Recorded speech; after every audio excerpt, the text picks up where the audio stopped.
এখানে হচ্ছে ম্যাক্সিমাম অংশ সায়েম, ওই আমেরিকান প্রবাসী সায়েম, মনিকাকার ছেলে সায়েম 5,000 টাকা দিছে।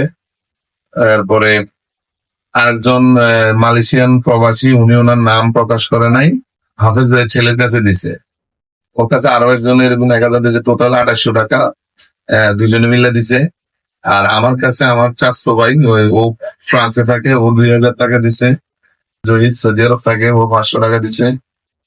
আরো একজন কলিনে 1,000 টাকা দিছে, রিফুন ডাক্তার 1,000 টাকা দিছে। আর একটা ছেলে জাহিদ মনে হয়, জাহিদ 1,000 দিছে, জাহিদের ভাই মনে 1,000 দিছে। এইভাবে প্রায় 15,000 টাকা কালেক্ট করছি। আর আরো কয়েকজনের প্রতিশ্রুতি দিয়েছে, এখনো দেয় নাই। তো যেহেতু আপনাদের ইনিশিয়ালি আনা একটা খরচ হয়ে গেছে, আপনারা ঢাকায় আসা নেওয়া একটা খরচ হয়েছে, তো এই জন্য এটা আমরা দিয়েছি দরকার, এই জন্য এটা দিয়ে যাচ্ছি। সংগঠনের পক্ষ থেকে আমি অবশ্যই দোয়া করবেন। মানে সবাই